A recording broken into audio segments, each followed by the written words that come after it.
En toute saison, elle portait un mouchoir d'indienne. C'est ce qu'a écrit Gustave Flaubert en décrivant Félicité. Ce vêtement montre sa vie minuscule, car elle le porte tous les jours de l'année, peu importe ce qu'elle fait. Le poli de ses casseroles faisait le désespoir des autres servantes. La propreté de ces casseroles est l'une des seules choses, si ce n'est pas la seule, qui est vantée à propos de Félicité. C'est donc important de le mentionner, car Félicité est plus souvent rabaissée que valorisée dans ce livre. Elle reste malgré tout l'héroïne de ce roman, car elle en est le personnage principal, et c'est son histoire qui est racontée. Il s'appelait Loulou. Félicité lui avait donné un nom, car il faisait partie des personnes qu'elle aimait. Elle a besoin de s'attacher à quelqu'un. Virginie étant décédée peu de temps auparavant, à l'arrivée du perroquet, elle lui avait voué un attachement aussi fort que celui qu'elle avait pour Virginie. Félicité avait même appris quelques expressions à Loulou, telles que je vous salue Marie. Elle y était tellement attachée qu'à sa mort, elle le fit empailler, et plus tard, lorsque sa propre agonie prenait fin, elle le confondit avec le Saint-Esprit. S'endormait devant l'âtre, son rosaire à la main. La religion prenait une grande place dans sa vie.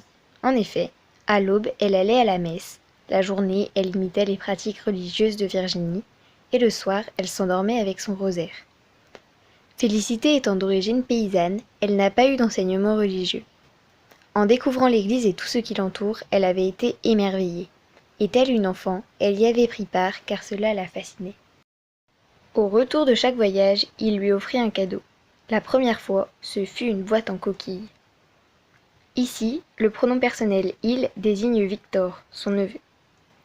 Félicité l'aime beaucoup, car il est la dernière personne de sa famille avec qui elle est en contact. Elle n'est plus en relation avec les membres de sa famille, malgré son rapprochement de Victor. Même quand il est décédé, elle n'a pas voulu aller les voir. Ce qui montre un détachement total de toute personne pour qui elle ne travaillait pas, hormis Victor et Loulou.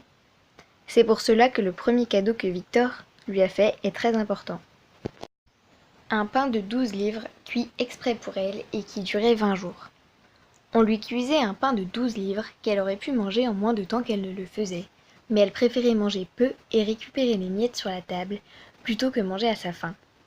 C'était une personne économe pour qui l'argent importait peu, car elle ne gagnait que 100 francs par an malgré son travail acharné et ne s'en est jamais plaint. Elle enferma tout son petit bagage dans un mouchoir.